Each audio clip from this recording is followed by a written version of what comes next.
بالله من الشيطان الرجيم بسم الله الرحمن الرحيم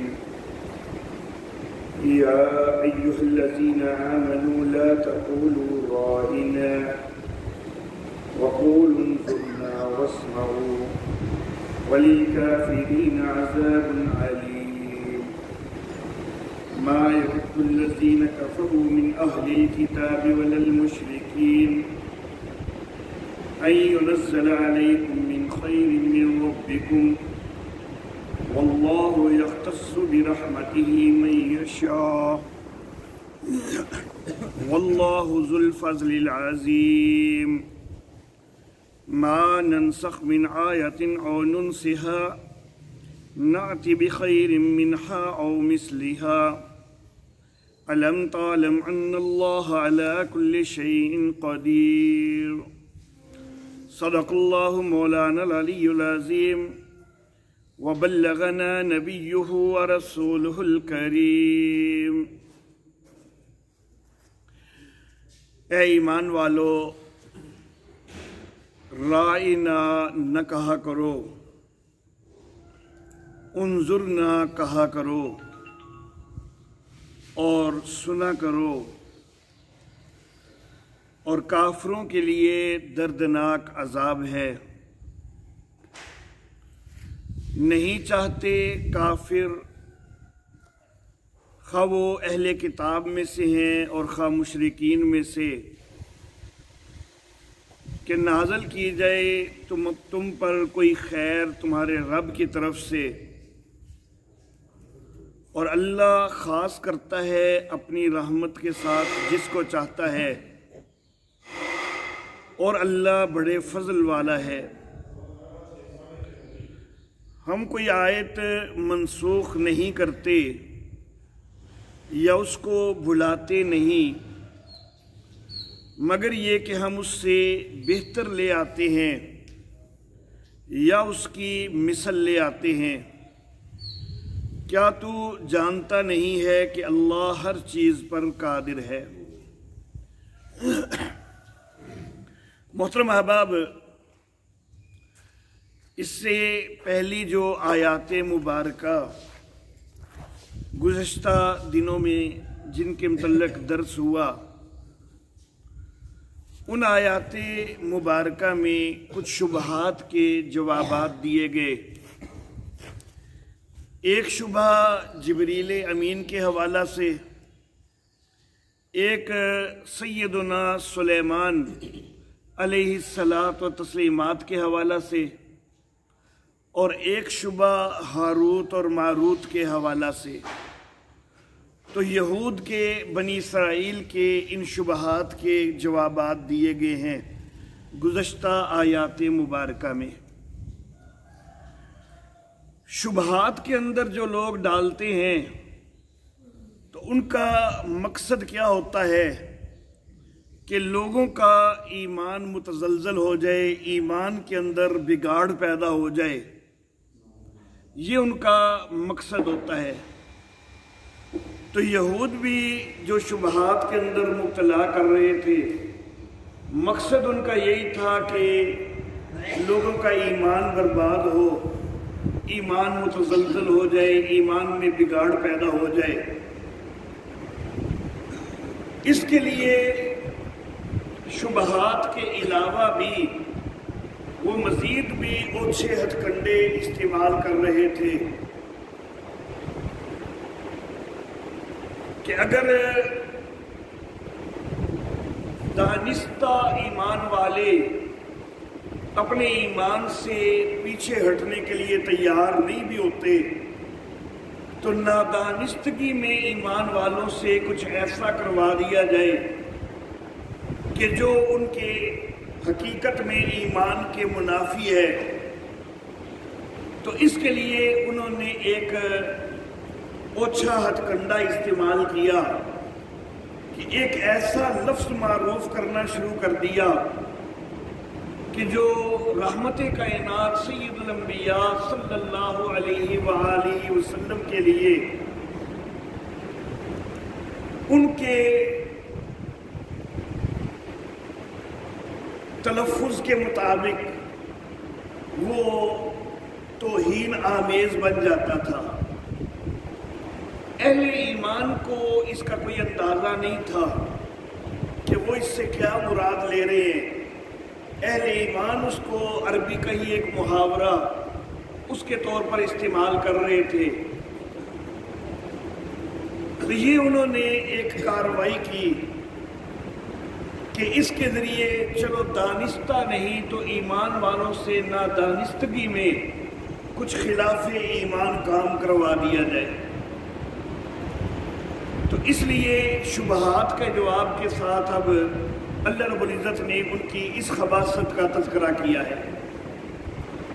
پھر اس خباثت کا اللہ رب العزت نے ازالہ کیا، اور اس ازالہ کے اوپر بھی ایک شبہ پیدا ہوتا تھا۔ تو اس لیے اس چیز کو اللہ رب العزت نے یہاں ذکر کیا کہ یہ دو طرح سے اس کا پچھلی آیات کے ساتھ ربط بنتا ہے۔ ایک ربط یہ بنتا ہے کہ شبہات بھی اسی لیے ڈالے جاتے تھے کہ ایمان کا خرابہ ہو، اور یہ ہتھ کنڈا بھی اسی لیے تھا کہ چلو نادانستگی میں تو کوئی ایمان کا خرابہ ہوتا رہے، ایمان کے خلاف عمل ہوتا رہے۔ اور دوسرا یہ کہ پیچھے بھی شبہات کا جواب ہے۔ اب اس معاملے کا جو اللہ رب العزت نے ازالہ کیا تو اس کے اوپر بھی ایک شبہ تھا، تو اس کا بھی اللہ رب العزت یہاں پر پھر آگے جواب دیتے ہیں۔ اللہ فرماتے ہیں یا ایھا الذین آمنوا، اے ایمان والو، لا تقولوا رائنا، رائنا نہ کہو، وقولوا انظرنا، اور کہو کہ انظرنا، واسمعوا، اور سنا کرو۔ اب آیت مبارکہ کا صرف ترجمہ جو ہے وہ سن لینے سے مسئلہ حل کوئی نہیں ہوتا۔ کئی لوگ یہ سمجھتے ہوتے ہیں کہ ہم صرف قرآن حکیم کا ترجمہ پڑھ لیں، گھر بیٹھے کسی ترجمے والے قرآن حکیم سے ترجمہ پڑھ لیں تو ہمیں قرآن کا پورا فہم جو ہے وہ حاصل ہو جائے گا، لیکن حقیقت میں ایسے نہیں ہوا کرتا۔ اب یہاں پر اس آیت مبارکہ کا ترجمہ یہ ہے کہ ایمان والو، رائنا نہ کہا کرو اور انظرنا کہا کرو۔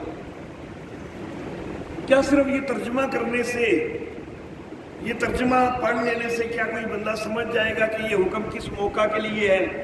کہاں رائنا کہا جانا منع کیا گیا ہے، کہاں انظرنا کہنے کی ہدایت دی گئی ہے؟ تو ظاہر بات ہے کہ اس کے لیے تفسیر کی ضرورت ہے، اور تفسیر کے لیے مناسب یہی ہوتا ہے کہ کسی جید عالم کی صحبت جو ہے وہ حاصل کی جائے، اور اس کی صحبت میں جو ہے وہ تفسیر سیکھنے کی کوشش کی جائے۔ میں تو ایک ناکارہ سا خیر طالب علم ہوں، لیکن اللہ رب العزت نے الحمدللہ ثم الحمدللہ کچھ نہ کچھ صلاحیت دے رکھی ہے، اور اللہ رب العزت دین کا کام لے رہے ہیں، اپنی استطاعت کے مطابق میں کر رہا ہوں۔ تو بہرحال بہتر معاملہ یہی ہوتا ہے کہ قرآن حکیم کو خود سمجھنے کی بجائے کسی جید عالم کی محفل میں جو ہے وہ بیٹھا جائے اور اس کو سمجھنے کی کوشش کی جائے۔ کئی لوگ دور حاضر میں احادیث کا انکار کر رہے ہیں، اور وہ بھی کہتے ہیں کہ بس قرآن کو سمجھ لیں تو اس سے معاملہ حل ہو جاتا ہے۔ اب یہ جو آیت مبارکہ ہے، احادیث مبارکہ کی روشنی میں اس کا پس منظر معلوم ہوگا تو پھر اس آیت کی سمجھ آتی ہے۔ تو اگر حدیث کو حجت بنانا ہی کوئی نہیں، احادیث کو دیکھنا ہی کوئی نہیں، تو پھر آیت کا پس منظر کہاں سے معلوم ہوگا؟ جب پس منظر معلوم نہیں ہوگا تو پھر آیت سمجھ کیسے آئے گی؟ تو بہرحال حدیث بھی انتہائی اہم ہے، اور قرآن حکیم کے فہم کے لیے علماء کرام کی محفل جو ہے وہ بھی انتہائی اہم ہے۔ بہرحال معاملہ کچھ یوں ہوا کہ رحمت کائنات سید الانبیاء محمد عربی صلی اللہ علیہ وآلہ وسلم آپ صحابہ کرام کی محفل میں بیٹھ کے کئی ارشادات فرماتے۔ صحابہ کرام رضوان اللہ علیہ مجمعین بڑی خصوصی توجہ رکھتے تھے اور بڑی دلچسپی رکھتے تھے، اور ان کی کوشش ہوتی تھی کہ رحمت کائنات صلی اللہ علیہ وسلم ان کی زبان مبارک سے نکلا ہوا کوئی ایک لفظ بھی ایسا نہ ہو کہ جو ہم سے چھوٹ جائے، ہم ہر بات کو سنیں اور اس کے اوپر عمل پیرا ہوں۔ یہ ان کی کوشش ہوتی تھی۔ اب بعض اوقات یہ ہوتا کہ رش زیادہ ہوتا، ہجوم زیادہ ہوتا، تو کسی صحابی کو کوئی بات پوری طرح سمجھ نہ آتی تو وہ پھر نبی اکرم صلی اللہ علیہ وسلم سے درخواست کرتا کہ آپ نے جو بات فرمائی ہے ذرا اس کو دہرا دیں، مجھے اس کی سمجھ نہیں آئی ہے، میں اس کو سن نہیں سکا ہوں۔ تو اس کے لیے یہ لفظ استعمال ہوتا تھا رائنا۔ رائنا کا لغوی معنی یہ ہے کہ ہماری رعایت کیجئے۔ یہ ایک محاورہ ہے عربی کا، ہماری رعایت کیجئے، مطلب یہ کہ ہمیں بات سمجھ نہیں آئی تو ہمارا خیال کر کے ایک دفعہ پھر دہرا دیجئے۔ تو یہ لفظ استعمال کیا جا رہا تھا رائنا کا، صحابہ کرام یہ لفظ استعمال کر رہے تھے۔ لیکن معاملہ کچھ یہ ہوا کہ کچھ یہودی بدبخت بظاہر ایمان قبول کر کے حقیقت میں اندر سے وہ یہودیت پر ہی قائم ہے، منافق لوگ، تو وہ بھی نبی اکرم صلی اللہ علیہ وسلم کی محفل میں آ جاتے۔ اب صحابہ کرام نبی اکرم صلی اللہ علیہ وسلم کو توجہ دلانے کے لیے کہ دوبارہ بات کیجئے، رائنا کا لفظ بولتے۔ یہ جو یہودی بدبخت تھے، ان کی زبان میں اس کا معنی ایک برا بنتا تھا کہ معاذ اللہ ثم معاذ اللہ احمق، بیوقوف۔ تو وہ اس معنی میں جو ہے وہ اس کو استعمال کرتے ہیں، اور پھر اپنی محفلوں کے اندر جا کے ہنستے کہ ہم نبی اکرم صلی اللہ علیہ وسلم کے اوپر جو ہے ان کے جو ہے وہ توہین ان کی کر رہے ہیں، ان کو معاذ اللہ ثم معاذ اللہ گالی دے آئے ہیں۔ تو یہ اس پر ہنستے اپنی محفلوں میں۔ یہ لفظ جو ہے انہوں نے خاص طور پر زیادہ رائج کیا تھا۔ مسلمانوں کا یہی خیال تھا کہ یہ صرف ہم ایک محاورہ بول رہے ہیں اور اس کا کوئی غلط معنی نہیں ہے۔ تو مسلمان تو خلوص دل سے بولتے تھے، لیکن یہ اپنی محفلوں کے اندر جا کے ہنسی کرتے کہ دیکھو آج تو وہ فلاں بندے نے بھی بول دیا، وہ فلاں نے بھی بول دیا، حالانکہ اس کا تو یہ معنی ہے۔ تو اس صورتحال کی وجہ سے اللہ رب العزت نے روک دیا کہ رائنا نہ کہا کرو، انظرنا کہا کرو۔ انظرنا کا معنی ہماری طرف نظر کیجئے، مفہوم اس کا بھی وہی ہے، وہ بھی ایک محاورہ ہے، مفہوم اس کا بھی یہی ہے کہ ہماری طرف نظر کیجئے، ہمیں بات سمجھ نہیں آئی ذرا دہرا دیجئے۔ تو اللہ رب العزت نے پہلی چیز کو منع فرما دیا، اور دوسری چیز کا جو ہے وہ اللہ رب العزت نے ذکر فرمایا کہ یہ لفظ اختیار کر لو۔ اللہ اللہ۔ ایک صحابی وہ یہود کی زبان کو جانتا تھا، تو ایک دن وہ صحابی نبی اکرم صلی اللہ علیہ وآلہ وسلم کی محفل میں بیٹھا ہوا ہے، تو ایک سابق یہودی اور بظاہر اب وہ مسلمان ہے، تو اس نے رائنا کا لفظ بولا۔ اب یہ مسلمان صحابی جو ہے یہ اس کے کان کھڑے ہوئے، کیونکہ یہ ان کی زبان جانتا تھا، تو اس کے کان کھڑے ہوئے کہ یہ سابق یہودی ہے، اب چلو اپنے اسلام کا اظہار کر رہے ہیں، تو پتہ نہیں اندر سے اس کی کیا صورتحال ہے، اور یہ رائنا کہیں اپنی زبان کے مطابق احمق کے معنوں میں تو نہیں لے رہا۔ تو بہرحال صحابی نے محفل ختم ہونے کے بعد اس بندے کا تعاقب کیا، اس یہودی کا تعاقب کیا، اور اس کو پکڑ کے کہا کہ یہ تم نے لفظ بولا ہے۔ تو وہ آگے سے کہنے لگا کہ دیکھو فلاں نے بھی بولا ہے، فلاں نے بھی بولا ہے۔ یہ تو سارے ہی بولتے ہیں، صرف میں نے اکیلے تھوڑا بولا ہے۔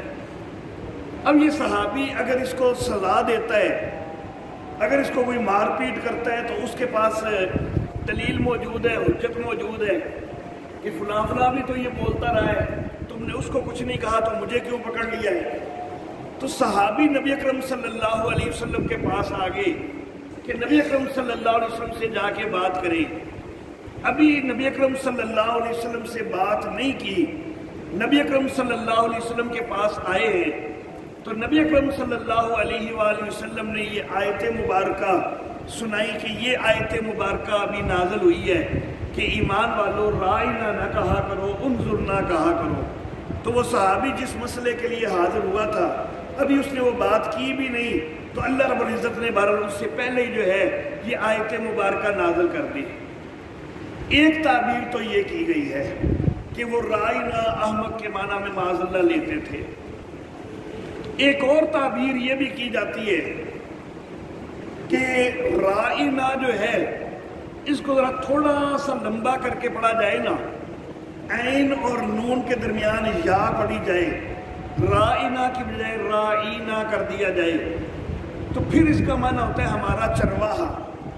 تو یہودی جان بوجھ کے نبی اکرم صلی اللہ علیہ وسلم کی محفل میں رائنا کی بجائے تھوڑا سا لمبا کر کے رائنا کر دیتے، تو گویا کہ وہ معاذ اللہ ثم معاذ اللہ نبی اکرم صلی اللہ علیہ وسلم کی توہین کرتے اور ان کو اپنا چرواہا قرار دیتے۔ ایک تعبیر یہ کی گئی ہے، تو اس وجہ سے منع کر دیا گیا۔ ہمارے حضرت مرحوم رحمہ اللہ مولانا حسین علی و بچروی، اللہ ان کی قبر پہ کروڑوں رحمتیں نازل فرمائے، وہ ایک اور چیز بھی جو ہے وہ یہاں پر ذکر فرماتے ہیں۔ وہ کہتے ہیں کہ ممکن ہے کہ اس لفظ کو منع کرنے کی ایک اور حکمت بھی ہو، اور وہ حکمت یہ کہ رائنا کا معنی ہماری طرف توجہ کیجئے، ہماری رعایت کیجئے، انظرنا کا معنی ہماری طرف نظر کیجئے۔ عربی محاورے کے لحاظ سے دونوں تقریباً ایک جیسے ہی ہیں، لیکن رائنا جو ہے نا، اس میں توجہ کے علاوہ اختیار کا معاملہ بھی کچھ نہ کچھ موجود ہے اس کے معنی میں، اور انظرنا کا جو لفظ ہے نا، اس میں صرف توجہ کا مفہوم ہے، اختیار والا مفہوم کوئی نہیں۔ تو رائنا کا لفظ جو ہے اس میں توجہ کے ساتھ کچھ نہ کچھ اختیار والا مفہوم بھی ہے، تو اس کے اندر پھر ایک شرک کی بو پیدا ہو جاتی ہے کہ آپ مختار ہیں، ہماری کوئی رعایت کیجئے، ساڑی کوئی بگڑی بنا دیو، ساڑے کوئی کم جیوے نے وہ صحیح ہو جان، تسی کچھ کرو۔ تو اس کے اندر ایک شرک والی بو جو ہے وہ بھی موجود ہے، شرک والی ایک رمق اس لفظ کے اندر آ رہی تھی، اس لیے اللہ رب العزت نے ہو سکتا ہے اس کو منع کر دیا کہ صرف وہ لفظ بولو کہ جس میں صرف توجہ دلانا مقصود ہو، جس میں ساتھ شرک والی کوئی بو پیدا نہ ہو۔ تو بہرحال اللہ رب العزت کی طرف سے حکم آ گیا، ایمان والو لا تقولوا رائنا، ایمان والو رائنا نہ کہا کرو، وقولوا انظرنا، اور انظرنا کہا کرو، واسمعوا، اور سنا کرو۔ مراد یہ ہے کہ رائنا تم پہلے کہتے ہو، اب وہ منع کر دیا گیا، انظرنا کی اجازت دی گئی، لیکن زیادہ بہتر بات یہ ہے کہ پہلے ہی بڑا غور سے سنا کرو۔ دوبارہ جو ہے نبی اکرم صلی اللہ علیہ وسلم کو تکلیف دینے کی ضرورت ہی نہ پیش آئے کہ تم انظرنا کہہ کر دوبارہ جو ہے وہ نبی اکرم صلی اللہ علیہ وسلم سے بات کہلواؤ، بلکہ پہلے ہی ذرا اچھی طرح غور سے سنا کرو تاکہ دوبارہ نبی اکرم صلی اللہ علیہ وسلم کو کہلوانے کی ضرورت پیش نہ آئے۔ وَلِلْكَافِرِينَ عَذَابٌ عَلِيمٌ۔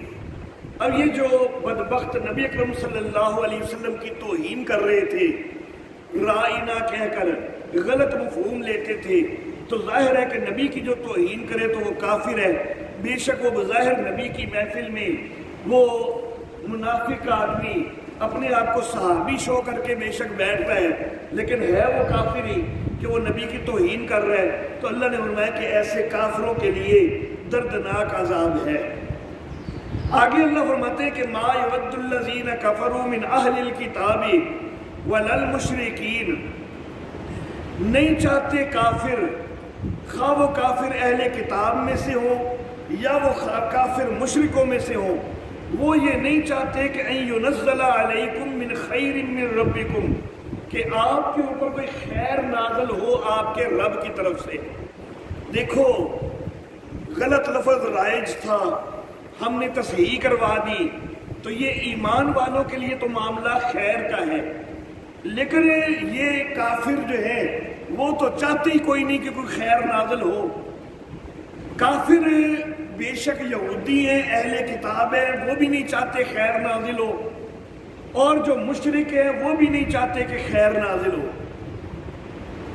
یہودی اس لیے نہیں چاہتے کہ یہ نبی بنی اسرائیل میں سے نہیں آیا، یہ تو بنی اسماعیل میں سے آ گیا، ان کو یہ تکلیف ہے، وہ اس وجہ سے نہیں چاہتے کہ اس نبی کے اوپر کوئی وحی نازل ہوئے، کوئی خیر نازل ہو۔ مشرک کو یہ تکلیف ہے کہ یہ نبی جو ہے اس کی دعوت ان کا رد کرتی ہے تو وہ خیر، لیکن وہ خیر ان کے خلاف جاتی ہے، ان کے معبودان باطلہ کی نفی کرتا ہے یہ نبی، تو ان کو یہ تکلیف ہوتی ہے۔ تو نہ یہ مشرک چاہتے ہیں کہ اس نبی کے اوپر وحی نازل ہو، نہ یہ یہودی اہل کتاب چاہتے ہیں کہ اس نبی کے اوپر خیر نازل ہو رب کی طرف سے۔ لیکن واللہ یختص برحمتہ من یشاء، اللہ اپنی رحمت کے لیے جس کو چاہتا ہے خاص کرتا ہے۔ کسی زمانے میں بنی اسرائیل کو بھی اللہ نے رحمت کے لیے خاص کیے رکھا، کئی سارے نبی بنی اسرائیل کے اندر اللہ نے بھیج دیے، لیکن اب اللہ رب العزت کی مرضی کہ اللہ رب العزت نے اب بنی اسماعیل کو اپنی رحمت کا مستحق بنا دیا، اور بنی اسماعیل کے اندر نبی اکرم صلی اللہ علیہ وسلم کو مبعوث فرما دیا۔ تو اللہ تو اپنی رحمت جس پر چاہتا ہے وہ بھیجتا ہے۔ واللہ ذو الفضل العظیم، اور اللہ بڑے فضل والے ہیں۔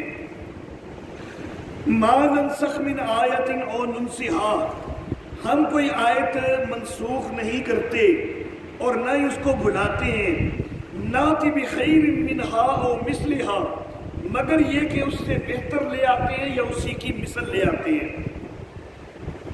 جس وقت رائنا کہنے کو منع کر دیا گیا، انظرنا کہنے کی تاکید ہو گئی، تو اب اس کے اوپر ایک نیا پروپیگنڈا کرنے کا ان کو موقع مل گیا کہ جی یہ کیسا نبی ہے، کبھی کوئی ایک چیز جائز ہوتی ہے اس کی شریعت میں، کچھ عرصہ وہ جائز رہتی ہے، بعد میں وہ حرام ہو جاتی ہے۔ آج تک تو رائنا جائز تھا، آج تک تو کہتے چلے آ رہے تھے ہم، آج اب کیا ہو گیا کہ آج منع ہو گیا ہے، تو یہ کیسا نبی ہے؟ تو اللہ رب العزت ان کے اس شبہ کا جواب دیتے ہیں کہ اللہ جو آیتیں منسوخ کرتے ہیں، یا اگر کوئی آیت اللہ لوگوں کے ذہنوں سے فراموش کر دیتے ہیں، بھلا دیتے ہیں، تو اس سے بہتر چیز اللہ لے آتے ہیں یا اسی کی مثل اللہ لے آتے ہیں۔ یہ منسوخ کرنا بھی کسی نہ کسی حکمت کی بنا پر ہوتا ہے۔ اصل معاملہ یہ ہے کہ اللہ رب العزت تو قادر مطلق ہیں، اور اللہ رب العزت کن فیکون کے بھی مالک ہیں۔ اللہ رب العزت یہ اختیار بھی تو رکھتے تھے کہ جس دن نبی اکرم صلی اللہ علیہ وآلہ وسلم کو نبی بنایا گیا ہے، اسی دن پورا قرآن حکیم اللہ نازل فرما دیتے۔ اللہ کے لیے یہ کوئی مشکل چیز نہیں تھی، یہی اللہ کے لیے تو بہت آسان تھا، لیکن سارے احکام کے اوپر اس معاشرے کے اندر عمل پیرا ہونا، کیا وہ اچانک اس طرح جو ہے وہ ممکن ہو جاتا؟ جو لوگ ایک روٹین کے عادی ہیں، اپنی زندگی ایک روٹین کے مطابق گزار رہے ہیں اور صدیوں سے گزار رہے ہیں، ان کو اچانک اس جگہ سے موڑ دیا جائے اور ہر چیز ان کی بدل کے رکھ دی جائے، تو ظاہر بات ہے کہ یہ کوئی اتنا آسانی سے ہو جانے والا کام نہیں تھا۔ تو اللہ رب العزت نے جو احکام نازل فرمائے تو وہ بڑی تدریج کے ساتھ آہستہ آہستہ نازل فرمائے، اور جہاں جہاں جب جس حکم کو مناسب سمجھا تب وہ اللہ رب العزت نے نازل فرمایا۔ اب دیکھیے مثال کے طور پر شراب عربوں کی گھٹی کے اندر پڑی ہوئی ہے، اب اچانک حکم ہو جاتا ہے کہ بھائی شراب حرام ہے، تو جو اس کے اتنے عادی ہیں کہ ان کا تھوڑا سا وقت بھی شراب کے بغیر گزرتا ہی کوئی نہیں، ان کو پھر طلب ہونے لگ جاتی ہے، تو اچانک حرام کہہ کر ان کو اگر منع کیا جاتا تو کیا وہ رک سکتے؟ اب وہ رکنے کی بیچارے کوشش بھی کرتے تو رک کوئی نہ سکتے، پھر ان کو پینی پڑ جاتی اور پینی پڑ جاتی اور گناہ کے اندر مبتلا ہوتے رہتے۔ تو اس کی بجائے اللہ رب العزت نے تجریج کا انداز اختیار فرمایا۔ مکی دور کے اندر اللہ رب العزت نے پہلے ایک آیت مبارکہ کے اندر یہ بات فرما دی کہ پھلوں سے تم اچھا رزق بھی حاصل کرتے ہو اور نشہ بھی حاصل کرتے ہو۔ یہ بات اللہ رب العزت نے مکی دور میں فرمائی۔ اب اس میں ایک طرف کہا اچھا رزق اور دوسری طرف کہا نشہ، تو اس سے اندازہ ہو گیا کہ پھر نشہ تو اچھا رزق نہیں ہے۔ تو کچھ اس اندازے سے ہی کچھ ماحول بننے لگ گیا۔ صحابہ کرام انہوں نے کوشش شروع کر دی کہ یہ جو نشہ ہے اس کے مقابلہ میں پھلوں سے اللہ نے کہتے ہیں اللہ اچھا رزق ہے، تو پھر نشے کو ہمیں چھوڑ دینا چاہیے۔ تو یہاں سے کوشش شروع ہو گئی۔ پھر مدنی دور کے اندر اللہ رب العزت نے پہلے ایک بات یہ فرما دی کہ شراب کے اندر کچھ نفع بھی ہیں، کہ مثلا وقتی طور پر کہ بندہ اپنی پریشانیوں وغیرہ کو بھول جاتا ہے، کوئی تھوڑا بہت فائدہ بھی ہے شراب کے اندر، لیکن اس کا گناہ بڑا ہے، گناہ ہے اور گناہ زیادہ ہے، نفع کم ہے۔ لیکن اللہ رب العزت نے ممانعت کوئی نہیں کی، یہ کہہ دیا نفع بھی ہے گناہ بھی ہے، لیکن گناہ جو ہے وہ زیادہ ہے۔ اب صحابہ کرام نے مزید اہتمام شروع کر دیا کہ نہیں اس سے پھر رکنا ہی چاہیے، اس سے بچنا ہی چاہیے، جب اس کے اندر گناہ والا پہلو موجود ہے۔ مزید اس کے اوپر کوشش شروع ہو گئی۔ پھر کچھ عرصہ بعد ایک اور حکم نازل ہو گیا کہ لا تقربوا الصلاۃ وانتم سکارا، کہ نماز کے قریب نہیں جانا جبکہ تم نشے کی حالت میں ہو۔ اس آیت مبارکہ کی روح سے نمازوں کے قریب کے اوقات کے اندر نشہ منع ہو گیا۔ اب مثال کے طور پر ظہر کے بعد اگر کوئی شراب پیے گا تو عصر تک تو نشہ ختم کوئی نہیں ہوگا اتنی جلدی، تو گویا کہ ظہر کے بعد نہیں پینی۔ عصر کے بعد کوئی پیے گا تو مغرب تک نشہ اتنی جلدی ختم ہونے والا کوئی نہیں، تو گویا کہ عصر کے بعد بھی نہیں پینی۔ مغرب کے بعد پیے گا تو عشاء تک نشہ ختم نہیں ہوگا، تو گویا کہ عشاء کے بعد بھی نہیں پینی۔ تو گویا کہ آدھا دن تو روک دیا گیا نا اس انداز سے کہ نہ ظہر کے بعد پیو، نہ عصر کے بعد پیو، نہ عشاء کے بعد پیو، اس کے بعد ویسے ہی سونا ہے۔ چلو باہر رات کو پینی ہے تو پی لو، ابھی حرام جو نہیں ہوئی۔ یا پھر صبح فجر کے بعد جو ہے ظہر آنے میں ذرا دیر ہوتی ہے، تو گویا کہ صرف دن کا ایک ابتدائی حصہ یا رات کا ایک ابتدائی حصہ باقی رہ گیا۔ رات بھی اگر آدھی رات کے بعد کوئی پیے گا تو فجر تک نشہ نہیں جائے گا، دن میں بھی اگر چاشت وغیرہ کا وقت ہونے کے بعد کوئی پیے گا تو آگے ظہر کے وقت تک نشہ نہیں جائے گا۔ تو گویا کہ سارے دن رات میں بڑا محدود کر دیا گیا کہ صرف یہ 2 وقت ہیں، ان میں اگر کوئی پینا چاہے تو پی لے۔ تو یہ اصل میں ایک تربیت کا حصہ تھا کہ آہستہ آہستہ چھوڑ دیں۔ تو جس وقت اللہ رب العزت نے دیکھا کہ اب اس قابل ہو چکے ہیں کہ اب ان کے اوپر یہ حکم بھیجا جا سکتا ہے کہ اب یہ مکمل حرام اس کو کیا جا سکتا ہے، تو اب اللہ رب العزت نے مکمل حرمت کا جو ہے وہ اعلان کر دیا کہ یہ شراب اور جوا اور بت اور پن سے یہ سب شیطان کے گندے کام ہیں، ان سے اجتناب کرو، ان سے بچو۔ تو بہرحال حکمت کے ساتھ اللہ رب العزت تدریج کے ساتھ جو ہے وہ احکام نازل فرماتے ہیں، جس وقت میں جس حکم کی اللہ ضرورت سمجھتے ہیں اس وقت وہ حکم نازل فرمایا جاتا ہے۔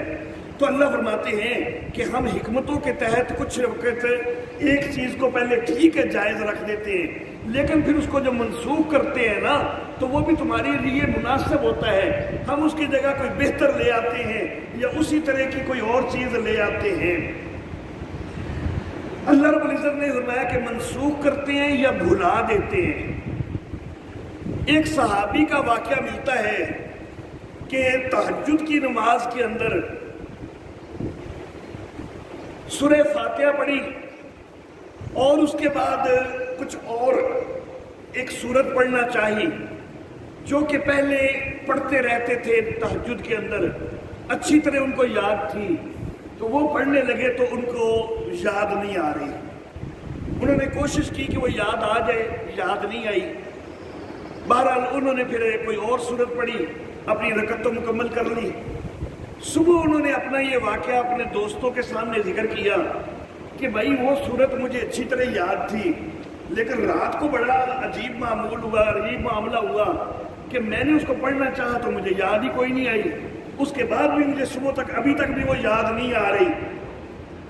تو ان کے دوستوں نے بھی یاد کرنے کی کوشش کی تو دوستوں کو بھی یاد کوئی نہ آئی۔ سارے حیران ہوئے کہ ہیں کسی ایک کو بھی نہیں یاد آ رہی، سارے پڑھتے رہے ہیں، سب کو پہلے یاد تھی، سارے پڑھتے رہے ہیں، یاد اب کسی کو بھی نہیں آ رہی۔ نبی اکرم صلی اللہ علیہ وسلم کے پاس چلے گئے کہ یہ کیا معاملہ ہوا ہے، پہلے رات کو اس نے پڑھنے کی کوشش کی ہے، اس کو یاد کوئی نہیں آئی، صبح اس نے ہمارے سامنے ذکر کی ہے تو ہمیں بھی یاد کوئی نہیں آئی۔ تو نبی اکرم صلی اللہ علیہ وسلم نے فرمایا کہ اس صورت کو آج رات اٹھا لیا گیا ہے۔ تو اللہ رب العزت ہے، یہ قادر مطلق ہیں، اللہ رب العزت ہے جب چاہے کسی کو کوئی چیز بھلا بھی سکتے ہیں، اور یہ بھی اللہ کی طرف سے ایک حکمت کے تحت ہوتا ہے۔ دیکھیں رحمت کائنات سید الانبیاء محمد عربی صلی اللہ علیہ وسلم کو اللہ رب العزت نے لیلۃ القدر کا علم دیا، اور میرے آقا صلی اللہ علیہ وسلم کی یادداشت کوئی کمزور تو نہیں تھی، بلکہ میرا تو نظریہ اور عقیدہ ہے کہ اس پوری کائنات میں ساری مخلوقات میں سے سب سے زیادہ یادداشت وہ میرے آقا محمد عربی صلی اللہ علیہ وسلم کی ہے۔ لیکن چند منٹ بعد یہ اللہ نے بلا دیا، لیلۃ القدر کا باقاعدہ علم دیا اللہ نے کہ وہ کون سی رات ہے، لیکن اللہ کی حکمت کا تقاضا تھا چند منٹ بعد یہ اللہ نے بلا کے یہ واضح کر دیا کہ علام الغیوب میں ہی ہوں، باقی جس کو میں جتنا بتلاتا ہوں اس کو اتنا معلوم ہوتا ہے، اور اگر میں بتلا کے بھی واپس لے لوں تو پھر بھی اس کا علم اس معاملے میں ختم ہو جاتا ہے، میں سب کچھ جاننے والا ہوں۔ اللہ اللہ، تو اللہ فرماتے ہیں کہ ہم جو کوئی آیت منسوخ کرتے ہیں یا اس کی جگہ یا اس کو بھلا دیتے ہیں تو ہم اس سے بہتر اس کی جگہ لے آتے ہیں یا اس کی مثل لے آتے ہیں۔ الم تعلم ان اللہ علی کل شیء قدیر، کیا تو جانتا نہیں ہے کہ اللہ ہر چیز پر قادر ہے؟ تو یہ اللہ کا اختیار ہے کہ اللہ جو حکم دینا چاہے جس وقت دینا چاہے وہ اس وقت وہ حکم دے دیتے ہیں، کوئی اللہ سے پوچھ کر سکنے والا کوئی نہیں ہے کہ یہ ایسا کیوں کیا گیا ہے۔ یہ اللہ رب العزت کے احکام وہ اللہ کی مرضی کے مطابق ہوا کرتے ہیں، اس میں لوگوں کی مرضی نہیں چلتی۔ وآخر دعوانا ان الحمد للہ رب العالمین۔